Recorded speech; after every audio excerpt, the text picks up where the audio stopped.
I'm going to put up before, actually these will be the last videos I put up before my sentencing. I spent the last couple of weeks trying to get my affairs in order, trying to, teach people how to run my nursery while I'm not here, if I'm not here, and trying to inspire people to continue this fight.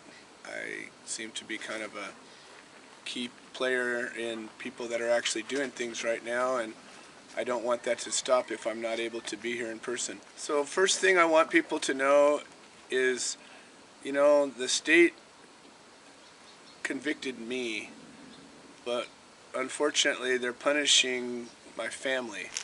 This is more like a gangster punishment than anything.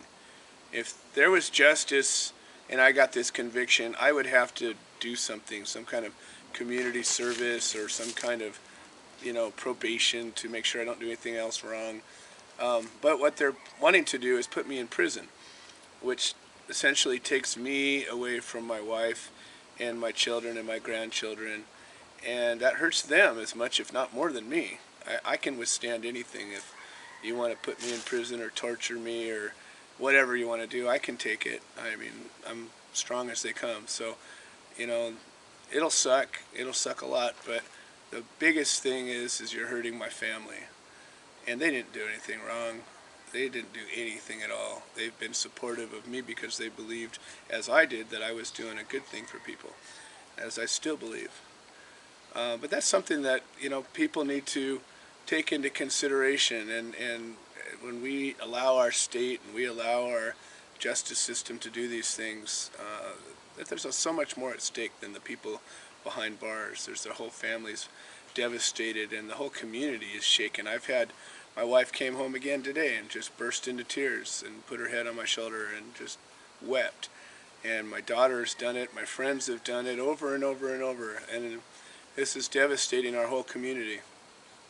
And not because somebody raped or killed or hurt somebody, but because somebody illegally sold a controlled substance.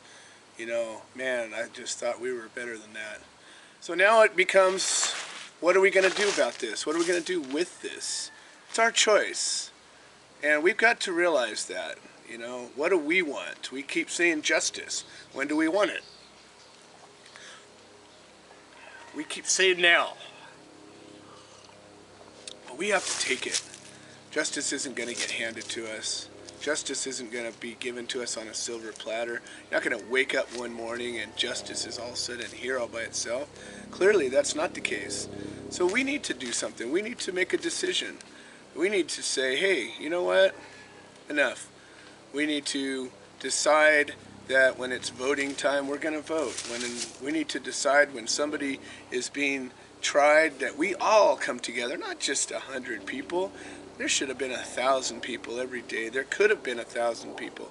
And it should continue to happen. There's another case on Friday, and there's another case on Monday, and there's another case every day of every week in every court that we should be present and fully support these people until this ends. We need to bombard our elected officials with letters and calls. We need to make the difference. We need to step up and decide, you know what, today I'm going to do something, and tomorrow I'm going to do something too. And as long as people are put in jail and their families are split apart and torn apart and separated like this, that we're going to get stronger and stronger and stronger.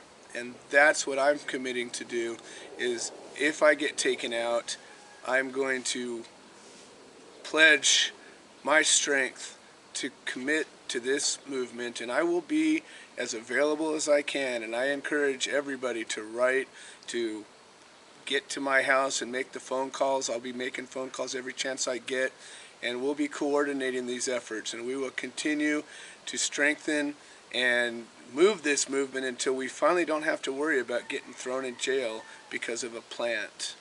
It needs to stop, and we can stop it. It boils down to, what do we want, and do we want it better than what they want? Because what they want is us in jail. So it's up to us, folks.